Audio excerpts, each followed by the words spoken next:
بسم اللہ الرحمن الرحیم الحمد للہ رب العالمین والعاقبۃ للمتقین والصلاة والسلام علی سید الانبیاء والمرسلین محمد وعلی آلہ واصحابہ وازواجہ وذریاتہ واہل بیتہ اجمعین الی یوم الدین اما بعد فاعوذ باللہ من الشیطان الرجیم بسم اللہ الرحمن الرحیم ومن یتق اللہ یجعل لہ مخرجا ویرزقہ من حیث لا یحتسب۔ بزرگان محترم،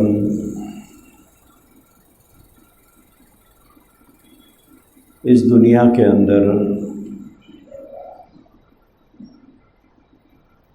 ہم انسانوں کی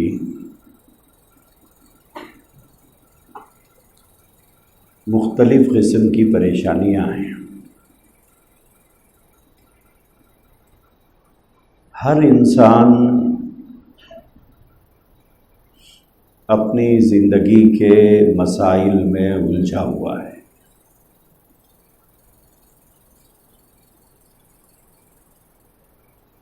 انہی الجھنوں کا نام پریشانیاں ہیں۔ ہر انسان کی اپنی الگ الگ پریشانیاں ہیں۔ کوئی صحت کو لے کر پریشان ہے، کوئی اولاد کو لے کر پریشان ہے،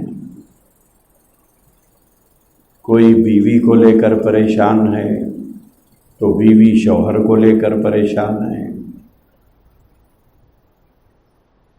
ان گنت پریشانیاں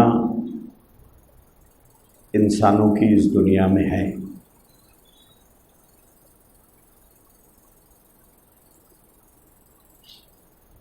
ایک مسئلہ تو جس میں ہم لوگ الجھے ہوئے ہیں وہ ہے پریشانیاں۔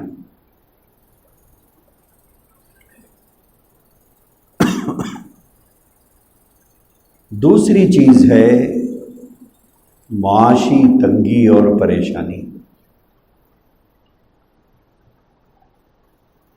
معاشی حالات کو لے کر انسان پریشان ہے۔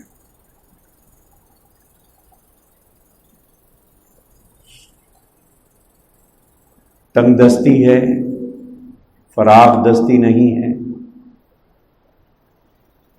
بعض مرتبہ بعض لوگوں کے حالات تو اتنے تنگ دست ہوتے ہیں کہ 3 وقت کی پیٹ بھر کی روٹی انہیں میسر نہیں آتی ہے۔ ایک طرف ذہنی الجھنیں اور پریشانیاں، دوسری طرف تنگ دستی۔ یہ دو چیزیں ایسی ہیں، انسان ان دو چیزوں کی وجہ سے حواس باختہ ہو جاتا ہے۔ اگر کسی انسان کو کھانے کو فل مل جائے لیکن پریشانیاں ختم نہ ہو، ایک آدمی وہ ہے جسے پریشانیاں تو نہیں ہے لیکن کھانے کو پیٹ بھر نہیں ملتا ہے۔ تیسرا آدمی وہ ہے جسے پریشانیاں بھی ہے، تنگ دستی بھی ہے۔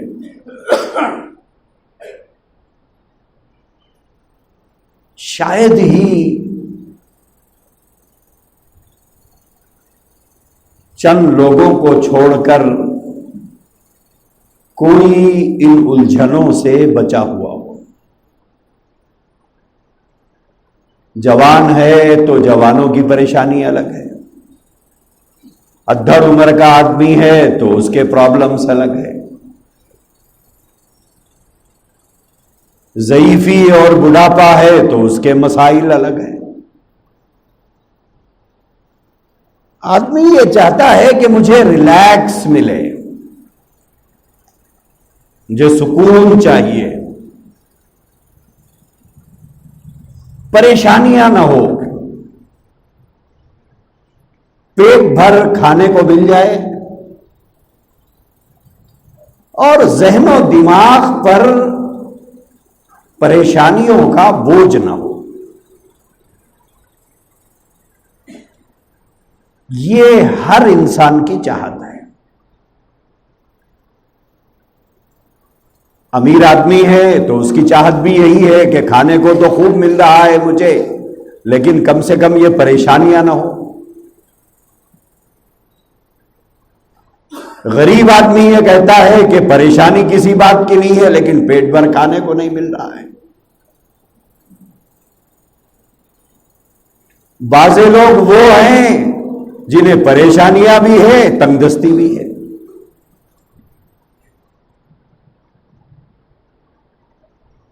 ان الجھنوں اور ان پریشانیوں اور اس تنگ دستی کا حل کیا ہے؟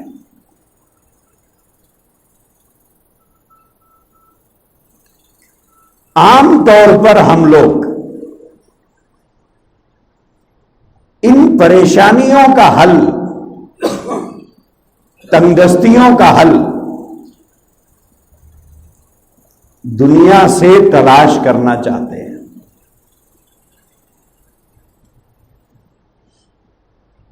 کوئی کسی ڈاکٹر کے پاس چلے گیا، کوئی کسی ملا کے پاس چلے گیا، کوئی کسی درگاہ پہ چلے گیا، کوئی کسی آستانے پہ چلے گیا، کوئی کسی عامل کے پاس چلے گیا،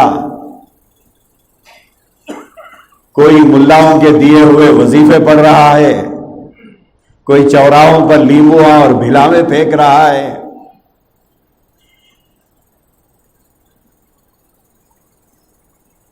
کیا ہے؟ بولے اس سے آپ کی پریشانی ختم ہوگی۔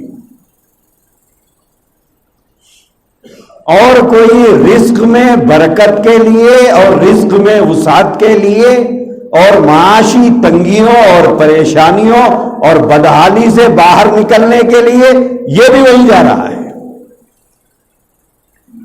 کہاں؟ حضرات اولیاء اکرام کے آستانوں پر،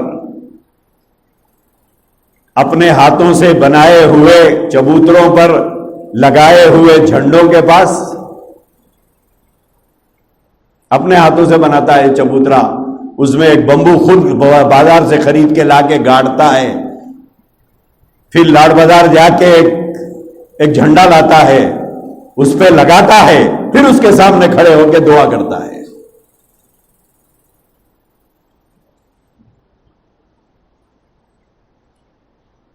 یا پھر ان بزرگوں کے آستانوں پر جاتا ہے اور وہاں کھڑے ہو کر اپنی پریشانیاں ان کو سناتا ہے۔ گھر میں جب میت ہوتی ہے، اگر کوئی بیٹا باپ سے مخاطب کر کے کہے، مرے ہوئے باپ سے، تو لوگ کہتے ہیں میاں انتقال ہو گیا، نہیں سنتے انہوں۔ پھر درگاہوں پر جا کر جسے سنایا جا رہا ہے وہ سنیں گے؟ وہ زندہ ہیں خبروں میں۔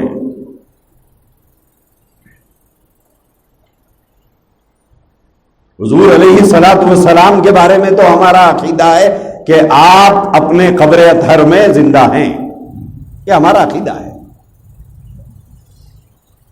باقی کے بارے میں ہمارا عقیدہ تو نہیں ہے۔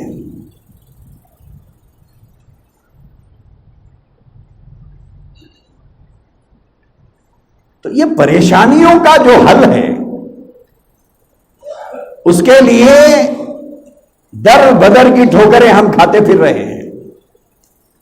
کوئی عاملوں کی چکر کاٹ رہا ہے، کوئی آستانوں کی چکر کاٹ رہا ہے، کوئی درگاہوں کی چکر کاٹ رہا ہے، کوئی ملاؤں کے دیے ہوئے وظیفے کھڑے ہو کر بیٹھ کر مختلف طریقوں سے اسے پڑھ رہا ہے۔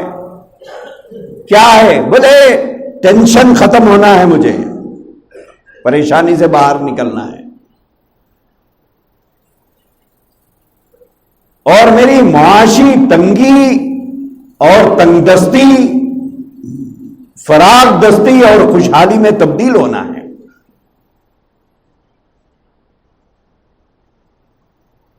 یہ دو پریشانیوں کو لے کر ہم سب پریشان ہیں. ایک تنگ دستی کو لے کر، ایک ذہنی اور قلبی پریشانیوں کو لے کر. بعض لوگ کہتے ہیں اللہ کا دیا سب کچھ ہے، بس سکون نہیں ہے. بہت سے لوگ ہیں دنیا میں ایسے جن کے پاس گھر بھی ہے، گاڑی بھی ہے، کاروبار بھی ہے، پیسہ بھی ہے، اور کیا چاہیے آپ کو؟ بولے رات بھر مجھے نیند نہیں آتی ہے. کیوں؟ سکون نہیں ہے. پریشانی کی وجہ کئی ہے، ہر ایک کی الگ الگ ہے. تو میرے بھائیوں، اس کا حل کیا ہے؟ اس کا حل وہی ہے جو ہم کر رہے ہیں، یا بہت سے لوگ جو کر رہے ہیں. کیا یہ حل ہے اس کا؟ آستانوں پر جانا، قبروں پر جانا، درگاہوں پر جانا، ملاؤں کے پاس جانا، تعویذ پلیتے کرانا، عود اور لوبان کے دھوئیں دینا، کیا یہ ہماری پریشانی کا حل ہے؟ اس سے پریشانیاں ختم ہوں گی؟ اس سے رزق میں برکت آ جائے گی؟ ایک طبقہ تو یہ ہے. دوسرا طبقہ وہ ہے جو یہ کام نہیں کرتا، یا کرتا بھی ہے تو ساتھ میں ایک کام اور کرتا ہے. وہ کیا ہے؟ نمازیں پڑھتا ہے، ذکر کرتا ہے، تلاوت کر رہا ہے،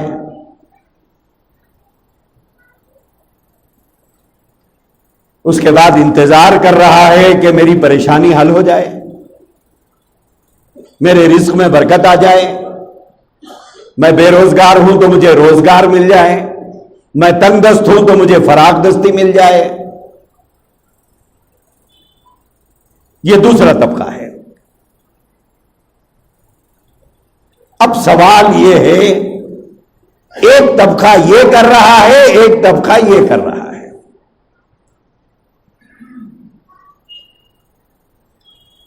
اس میں سے کون سی چیز بہتر ہے؟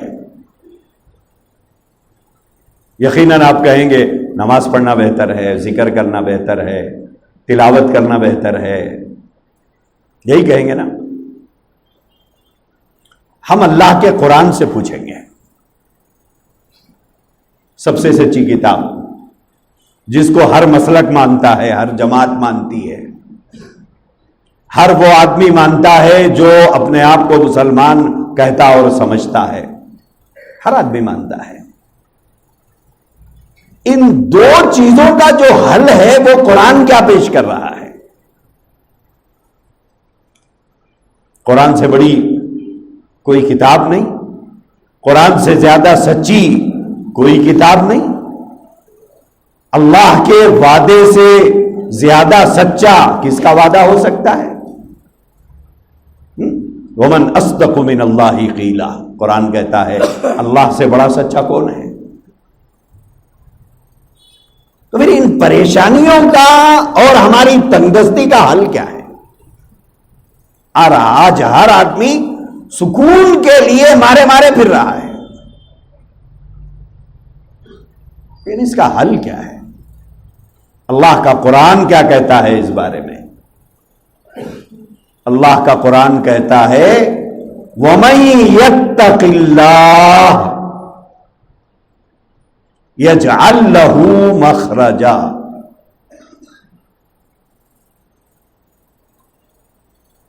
قرآن کریم پوری دنیا کے انسانوں کے مسائل کا حل دو دو لفظوں میں بتاتا ہے. بعض مرتبہ ہوتا ہے نا، کئی ڈاکٹروں کے پاس کسی مرض کے علاج کے لیے جاتے ہیں، صحیح تشخیص وہ نہیں کر پاتے، دوائیں دیتے رہتے ہیں، ہم کھاتے رہتے ہیں، بعد میں کسی نے پتا کسی ڈاکٹر کا بتا دیا، اس کے پاس گیا تو اس نے 2 گولیاں لکھی، اب ہم سوچ میں پڑ جاتے ہیں اتنی بڑی فائل جمع ہو گئی، یہ 2 گولیوں سے کیا ہونے والا ہے، چلو لیکن پھر بھی کھا کے دیکھیں گے، بعض مرتبہ وہ 2 گولیوں سے شفا ہو جاتا ہے۔ تو آدمی کہتا ہے اتنا مارے مارے میں پھر رہا تھا، بڑے بڑے ڈاکٹروں کے پاس گیا، علاج گلی میں رکھا ہوا تھا۔ تو میرے بھائیوں، ہمارے حالات کے سدھار کا راستہ صرف اللہ بتا سکتا ہے، باقی اور کوئی نہیں بتا سکتے۔ کیوں؟ حالات اسی کے بھیجے ہوئے ہیں، حالات اسی کے بھیجے ہوئے ہیں، سدھارے گا بھی وہی ہے۔ تو اس کی بتائی ہوئی دوا استعمال کریں گے، علاج ہوگا، لیکن اس کی بتائی ہوئی دوا چھوڑ کر باقی ساری دنیا کی دوا استعمال کریں گے، علاج نہیں ہوگا۔ ایک حکیم صاحب کے بارے میں لکھا ہے کسی کتاب کے اندر، کسی نواب صاحب کی اہلیہ کو پیٹ میں تکلیف تھی اور شدید تکلیف تھی، نوابوں کا دور گزرا ہے، حکومت کرتے تھے، وہ اپنے علاقے کے بڑے بڑے حکماء کو بلایا، سب نے دوا دی، کم نہیں ہو رہا ہے۔ حکیم صاحب دوا دے رہے ہیں لیکن افاقہ نہیں، تو آخر میں کسی نے ایک حکیم کا بتا دیا، وہ بہت بڑے حکیم ہیں، انہیں بلائیے، تو وہ آئے۔ حکیم نواب صاحب کی اہلیہ کی حالت دیکھی، اس کے بعد انہوں نے ایک پڑیا دی، کہا کہ یہ کھلا دیجیے۔ بولے اس سے کم ہو جائے گا؟ بولے ہو جائے گا انشاءاللہ۔ تو جیسے ہی وہ پڑیا کھلائی، تھوڑی دیر کے بعد سارے جسم میں خارش شروع ہو گئی۔ اب اتنی خارش کہ محل میں کام کرنے والی خادمائیں 10 خادمائیں کھجا رہی ہے خالی ان کو، جسم کا کوئی حصہ ایسا باقی نہیں جہاں پر سہلایا نہ جا رہا ہو، کھجایا نہ جا رہا ہو، لیکن اس کے باوجود افاقہ نہیں ہو رہا ہے۔ نواب صاحب کو اطلاع ملی تو بہت ناراض ہو گئے، بولے لاؤ پکڑ کے حکیم کو۔ ایک نہ شد 2 شد ہو گئے، پہلے پیٹ میں تکلیف تھی، اب جسم میں خارش ہو گئی، پکڑ کے لایا گیا۔ نواب صاحب نے آنکھیں نکال کر حکیم صاحب سے پوچھا کہ یہ کیا کر دیا؟ بولے کیا ہوا؟ بولے دیکھو میری اہلیہ کی کیفیت۔ بولے اچھا ایسا ہے؟ بولے ابھی کم ہو جائے گا۔ پھر ایک پڑیا دی، اب پھر ایک پڑیا دی تو پلا دیا۔ بولے حکیم صاحب آپ جانا نہیں، یہاں بیٹھو۔ بولے بیٹھ جاؤں گا۔ 10-15 منٹ میں افاقہ ہو گیا، خارش بھی کم ہو گئی، پیٹ میں تکلیف بھی کم ہو گئی۔ تو اب نواب صاحب نے پوچھا کہ حکیم صاحب آخر ہوا کیا تھا میری اہلیہ کو؟ بولے ہوا کچھ نہیں تھا، ناف ٹل گئی تھی آپ کی اہلیہ کی۔ ایک چھوٹا مرض ہے، ہوتا ہے، پرانے لوگ خوب جانتے ہیں اس کو، ناف ٹلنے کو۔ بولے کچھ نہیں ہوا، ناف ٹل گئی تھی صرف۔ اگر میں آپ کو بولتا کہ ناف ٹلی تو آپ بولتے بٹھاؤ صحیح کرو اسے، اور میں کسی خاتون کو ہاتھ نہیں لگاتا، یہ میرا اصول ہے کہ میں کسی خاتون کو ہاتھ نہیں لگاتا۔ تو لہذا میں نے جسم میں خارش پیدا ہونے والی دوا دی تھی، آپ کی خادماؤں نے کھجا کر ناپ برابر کر دی، تو اب خارش کم ہونے کی پوڑی اب میں نے دی، دوا دے دی، خارش کم ہو گئی۔ تو میرے بھائیوں، حالات اللہ بھیجتے ہیں، اس مرض کی دوا بھی انہی کے پاس ہے۔ اب ہم دوا کہیں کہیں تلاش کرتے پھر رہے ہیں، پریشانیاں انہی کی جانب سے آتی ہیں، اس کا علاج بھی انہی کے پاس ہے، وہ علاج انہوں نے قرآن میں ہمیں بتایا ہے، لیکن کیا کریں، ہم سب کی مانتے ہیں قرآن کو چھوڑ کر۔ اگر کوئی پریشانی لے کر آئے تو لوگ کہتے ہیں مول صاحب ایک تعویذ دے دیجئے نا۔ اگر کوئی قرآن کی آیت لکھ کر دے اور کہے کہ یہ قرآن کے فلاں پارے کی فلاں سورت میں فلاں نمبر کی آیت ہے، اسے پڑھیے، بولے یہ پڑھ تو مگر آپ تعویذ دیجیے، ہمارا یقین کہاں جا کے اٹک گیا؟ تعویذوں پر۔ اور پھر ہم اپنی ہی زبان سے کہتے ہیں کہ سب سے سچی کتاب قرآن مجید ہے۔ تو میرے بھائیوں، ہمارا مرض ہے کچھ، علاج کچھ ہے، کرا کچھ رہے ہیں۔ تو یہ دو چیزیں جو ہے، ٹینشن، پریشانی، ذہنی الجھنیں، اس کا علاج، اور تنگ دستی یعنی بے روزگاری، کھانے پینے کی تکلیف، اس کا علاج اللہ نے قرآن میں بتایا ہے۔ ہم ماننے تیار ہیں؟ ماننے تیار نہیں ہیں، ہم ماننے تیار نہیں ہیں۔ وہ علاج کیا بتایا اللہ نے؟ پہلی بات اللہ نے فرمایا وَمَن يَتَّقِ اللَّهَ، جو تقوی اختیار کرتا ہے۔ تقوی کیا مطلب ہے؟ خوب نمازیں پڑھنا نہیں، خوب ذکر کرنا نہیں، خوب تلاوت کرنا نہیں، خوب سخاوت کرنا نہیں۔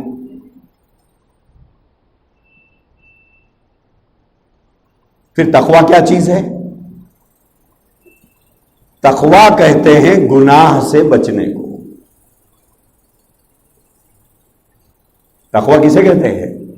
گناہ سے بچنے والے کو متقی کہا جاتا ہے، اور خوب نمازیں پڑھنے، خوب ذکر کرنے، خوب تلاوت کرنے والے کو عابد کہا جاتا ہے، عبادت گزار۔ اللہ نے پریشانیوں میں سے نکلنے کا جو حل بتایا ہے، اور تنگ دستی اور معاشی پریشانیوں سے باہر آنے کا جو راستہ اللہ نے بتایا ہے، وہ یہ بتایا ہے کہ یہ تمہارے گناہوں کی نحوست ہے، یہ چھوڑو۔ وَمَن يَتَّقِ اللَّهَ، جو تقوی والی زندگی گزارتا ہے۔ اور تقوی کیا ہے؟ سیدنا عمر فاروق رضی اللہ تعالیٰ عنہ نے حضرت ابی ابن کعب رضی اللہ تعالیٰ عنہ سے پوچھا، حضرت عمر پوچھ رہے ہیں حضرت ابی ابن کعب رضی اللہ تعالیٰ عنہ سے کہ ابی، تقوی کسے کہتے ہیں؟ تقوی کا کیا مطلب ہے؟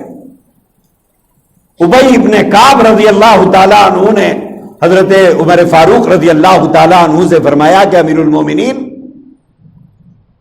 دو طرف ایک تنگ گلی ہے، چھوٹے چھوٹے گلیاں ہیں، اور دونوں طرف جھاڑی ہے، وہ بھی کانٹے دار جھاڑی ہے، کانٹے لگے ہوئے ہیں، کانٹوں کا جھاڑ ہے، بیر کا جھاڑ، کیکر کا جھاڑ، کانٹے لگے ہوئے ہیں۔ اب ایک آدمی لمبا چوڑا جبہ پہنا ہوا ہے، اور وہ تنگ راستے میں سے جا رہا ہے جس کے دونوں جانب کانٹیوں سے بھرے ہوئے جھاڑ لگے ہوئے ہیں، اور جگہ تنگ ہے۔ تو وہ آدمی جب گزرتا ہے اس راستے پر سے تو کس طرح سے گزرتا ہے؟ اپنے آپ کو بچا بچا کر گزرتا ہے، اپنے کپڑوں کو سمٹ کر اپنے آپ کو باہر نکالتا ہے، یا گاڑی پر جا رہا ہے تو بچا بچا کر آدمی اپنی گاڑی وہاں سے نکالتا ہے کہ نہیں نکالتا ہے، تاکہ ادھر کی جھاڑیوں سے بھی بچوں، ادھر کی جھاڑی سے بھی بچوں۔ ابی ابن کعب رضی اللہ تعالیٰ عنہ نے حضرت عمر فاروق رضی اللہ تعالیٰ عنہ سے فرمایا، اس کانٹی دار خاردار راستے سے گزرنے والا جیسے اپنے آپ کو بچا بچا کر نکالتا ہے، ایسے ہی جو آدمی اپنے آپ کو اللہ اور اللہ کے نبی کے نافرمانی سے بچا کر زندگی گزارتا ہے، وہ آدمی متقی ہے، وہ آدمی ہے متقی، وہ آدمی ہے پرہیزگار، یہ ہے تقوی کا راستہ۔ تو اللہ نے فرمایا وَمَن يَتَّقِ اللَّهَ، جو اللہ سے ڈرتے ہوئے زندگی گزارتا ہے کیا ہوگا؟ اللہ نے فرمایا يَجْعَلْ لَهُ مَخْرَجًا، الجھنوں سے، پریشانیوں سے نکلنے کے راستے خود اللہ بناتے ہیں۔ الجھنوں سے، پریشانیوں سے، مصیبتوں میں سے نکلنے کے راستے وہ خود بناتے ہیں۔ دنیا دارالاسباب ہے، فرشتے لا کر گولی نہیں کھلائیں گے، فرشتے لا کر ٹانک اور دوا اور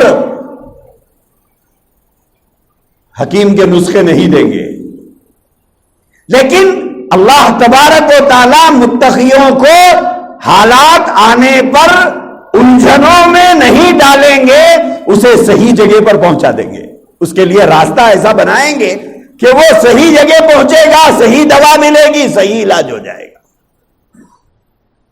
اس کے ذہن کو الجھائیں گے نہیں، اسے پریشانیوں میں در بدر کی ٹھوکریں کھانے پر مجبور نہیں کریں گے۔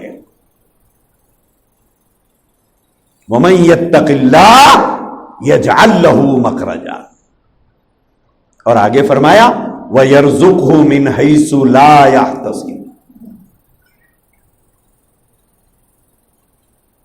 یہ پہلا مسئلہ پریشانیوں کا۔ دوسرا حل اللہ نے فرمایا وہ جو تمہاری معاشی جو پریشانی ہے،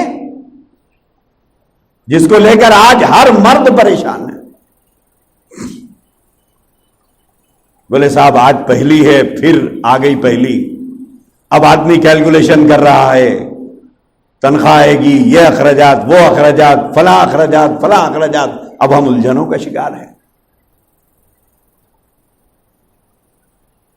اللہ فرماتے ہیں اس کا حل ہمارے پاس ہے،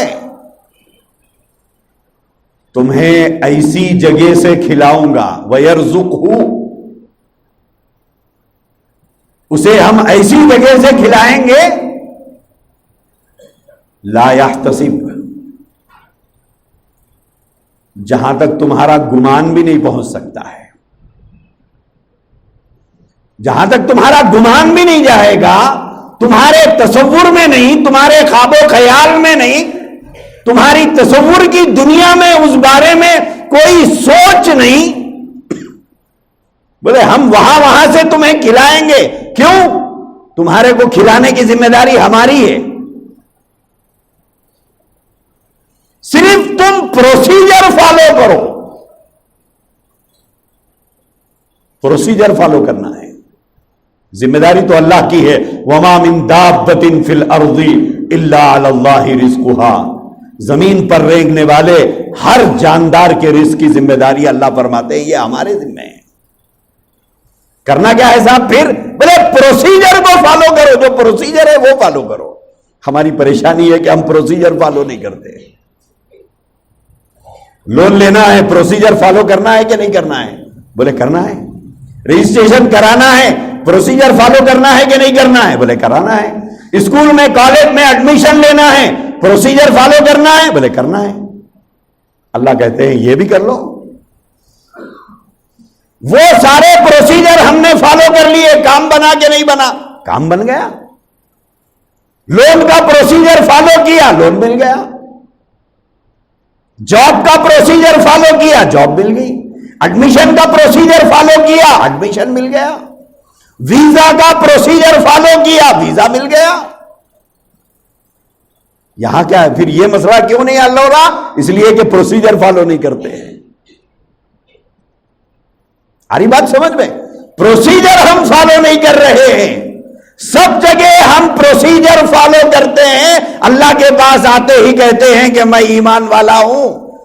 بغیر پروسیجر کے ہر فائل آپ منظور کرتے رہیے کیونکہ میں ایمان والا ہوں، یہ قیامت تک نہیں ہونے والا، نہ آپ کے ساتھ، نہ میرے ساتھ، نہ کسی کے ساتھ۔ ہمارے لیے اللہ اپنا اصول نہیں بدلے گا، یہ یاد رکھو، ہمارے لیے اصول نہیں بدلے گا۔ اللہ ہمارے لیے اپنا قانون نہیں بدلے گا۔ یہ قرآن میں اللہ نے فرمایا وَلَن تَجِدَ لِسُنَّتِ اللَّهِ تَبْدِيلًا، اللہ اپنی سنت نہیں بدل دے، بدلنا ہم کو ہے۔ ہمارے مسائل اور پریشانیوں کی بنیادی وجہ کیوں؟ بولے صاحب میں دعا کر رہا ہوں، دعا کریے، قبول نہیں ہو رہی، کیوں نہیں ہو رہی؟ کبھی غور کرے۔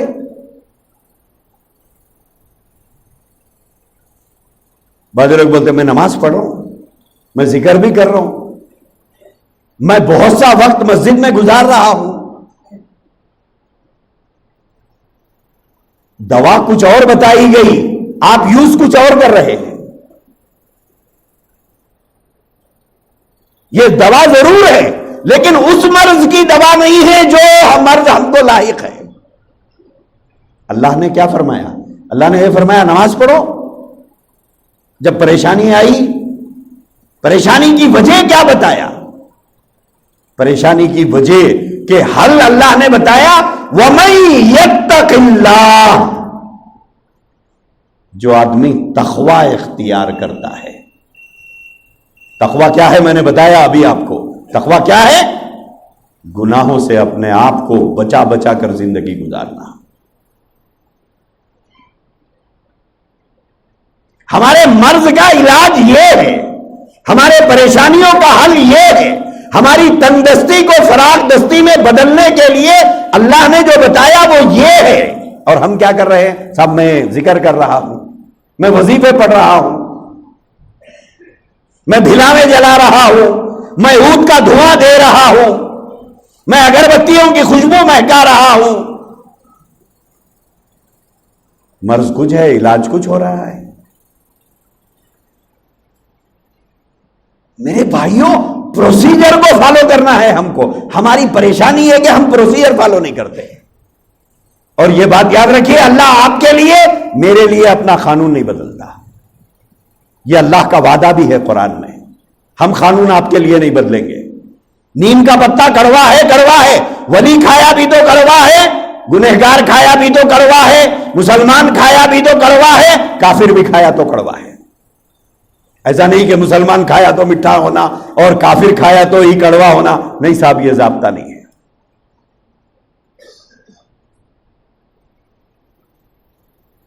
دو چیزوں کا حل اللہ نے بتایا، ایک پریشانیوں کا حل، دوسرے تندرستی کا حل۔ وہ کیا ہے؟ وَمَن يَتَّقِ اللَّهَ، تقوی اختیار کرو، تقوی اختیار کرو، اللہ سے بغاوت چھوڑو، نبی کی نافرمانی چھوڑو۔ اب ہم یہ چاہتے ہیں کہ ہم حلال کی تمیز نہیں، حرام کی تمیز نہیں، جائز کی تمیز نہیں، سب چلتا رہے گا، مسجد میں آ کے نماز پڑھ کے دعا کر کے بول رہے ہیں اللہ میاں، اور پھر ہم کو رزلٹ بھی فٹ سے چاہیے۔ جیسے برف میں آئس ڈالتے ہی پانی ٹھنڈا ہو جاتا ہے، ایسے ہی ایسا نماز پڑھے، دعا کرے، باہر نکلے تک ہمارے پریشانی کا حل ہو جانا۔ میرے بھائیوں، ایسا نہیں ہوتا۔ ہماری مجبوری یہ ہے کہ ہم قرآن پڑھتے نہیں ہیں، ہماری مجبوری یہ ہے کہ ہم قرآن سمجھتے ہی نہیں ہیں۔ فجر کے بعد مسجدوں میں قرآن پڑھی جاتی ہے، تفسیر پڑھی جاتی ہے، 10 منٹ، لیکن کوئی بیٹھتا نہیں۔ شادی خانے میں دولہے کے انتظار میں 2 گھنٹے بیٹھیں گے، لیکن یہاں بیٹھنے تیار نہیں ہے۔ ٹوکن لے کر ڈاکٹر کے انتظار میں 2 گھنٹے بیٹھیں گے، لیکن مسجد میں 10 منٹ کوئی بیٹھنے تیار نہیں ہے۔ تو ہمیں معلومات ہوں گے کیسے؟ ہمیں معلومات ہوں گے، نالج کیسے آئے گی؟ ہمارے مسائل کے حل کی نالج ہمارے اندر پیدا کیسے ہوگی؟ نہ عصر کے بعد حدیث کی کتاب پڑھتے ہیں تو بیٹھتے ہیں، نہ فجر کے بعد قرآن کی تفسیر میں بیٹھتے ہیں۔ اب عورتوں کا ہمارے گھر کا حال، سبحان اللہ، وہ تو پیدائشی اعلیٰ ڈگری لے کے پیدا ہوتی ہے. ان کو دین سیکھنے کا نہ کوئی شوق ہے، نہ شوہروں کو ان کو دین سکھانے کا کوئی ذوق ہے. ماں باپ کے گھر سے ویسے ہی چلی آئی، یہاں آتے ہی شوہر بھی ماشاءاللہ ان کو بھی کوئی ذوق نہیں. تو میرے بھائیوں، ہمارے مسائل حل کیسے ہوں گے؟ ہمارے مسائل کا حل قرآن بتاتا ہے.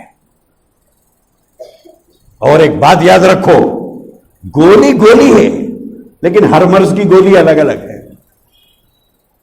ہاں، یا گھر میں جو بھی گولی ہے کچھ بھی ہوا تو ہم وہ کھا لیں گے. بولے یہ بھی گولی چھے نا، دیکھنے میں سفید ہے،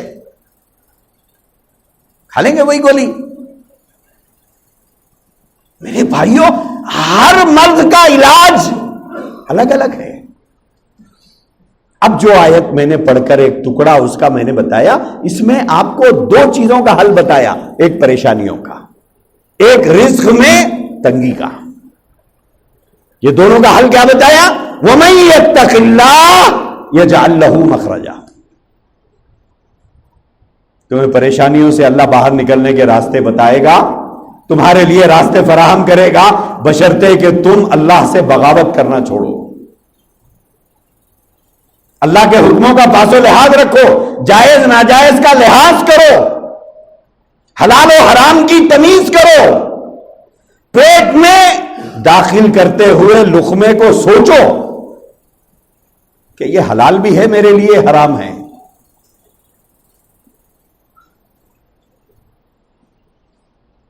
بولے دعوت آ گئی، جانا ہی جانا ہے، بولے جانا ہی جانا ہے.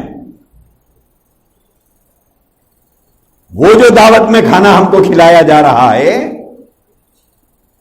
وہ ہمارے لیے حلال بھی ہے کہ نہیں ہے؟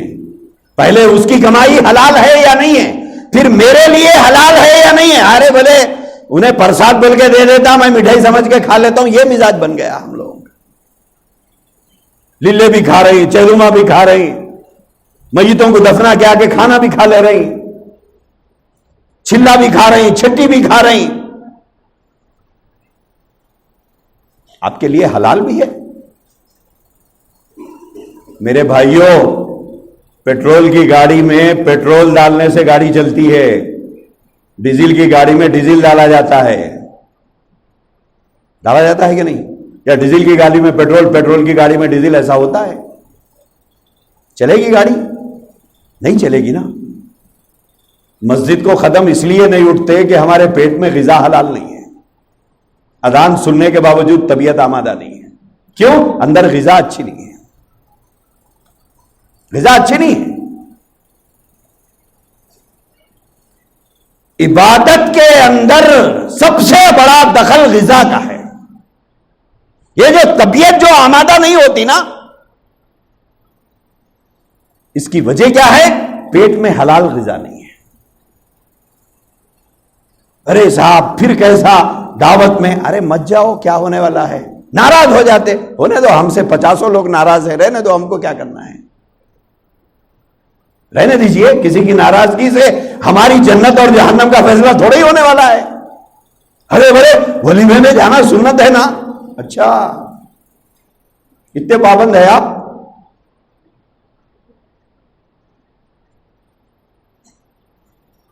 کھانے کے نام پر سنت یاد آ جاتی ہے ہم کو. کبھی چہرے پر بھی غور کر لیا؟ 40 سال سے داڑھی کٹا رہے ہیں، وہ سنت یاد نہیں آئی؟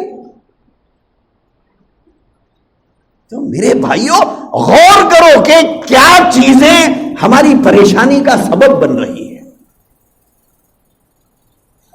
کیا چیزیں ہیں؟ تو ہماری پریشانیوں کا حل قرآن یہ بتاتا ہے، وَمَن يَتَّقِ اللَّهَ يَجْعَل لَّهُ مَخْرَجًا. جو تقوی کی زندگی اختیار کرتا ہے، تقوی کا راستہ اختیار کرتا ہے، تقوی اختیار کرتا ہے، ہم اس کو مصیبتوں اور پریشانیوں سے باہر نکالیں گے. اور پھر وَيَرْزُقْهُ مِنْ حَيْثُ لَا يَحْتَسِبُ، وہاں سے کھلائیں گے جہاں سے اسے گمان بھی نہیں ہوتا، وہاں سے کھلائیں گے، اور وہ چیزیں کھلائیں گے کہ اسے گمان میں نہیں ہوتا. تو لہذا تقوی اور پرہیزگاری یہ پریشانیوں کا حل ہے. یہ تنگدستی کا حل ہے. اسی لیے ہم اپنے آپ پر غور کریں کہ کتنے ایسے گناہ ہیں جو ہم بیکار کے کر رہے ہیں، جس سے ہماری ذات کو کوئی نفع بھی نہیں ہے. وہ جا رہا اس کے بارے میں تبصرہ، یہ جا رہا اس کا ذکر، اس کی زندگی کا ذکر، اس کے گھر کا ذکر، اس کے گھر کا ذکر، اس کی بیوی کا ذکر، اس کی بیٹی کا ذکر، اس کے بھائی کا ذکر. کیا ضرورت ہے بتائیے ہم کو کیا ضرورت ہے؟ اس کی چغلی، اس کی غیبت. شام ہوتے ہوتے نہ جانے کتنے ہزار گناہوں کا ٹوکرا ہم اپنے سر پہ اٹھا لے. ملا کیا ہم کو؟ کچھ بھی نہیں، زیرو. کچھ ملا؟ چلو بھائی اتنے غیبتاں کرے، اتنے چغلیاں کرے، اتنے تہمتیں لگائے، 2,000 کی آمدنی ہوئی، چلو آخرت خراب ہو گئی. دنیا کا تو فائدہ ہوا؟ نہ دنیا کا فائدہ نہ دین کا فائدہ. ایسے کتنے گناہ ہم کر رہے ہیں. غور کریے. اگر کوئی آدمی کسی کا ذکر بھی نکالے، بھائی میں نہیں سننا چاہتا، آپ کسی کا بھی ذکر میرے سامنے مت نکالیے. اتنا بولنے کی ایمانی جرأت ہمارے اندر نہیں ہے.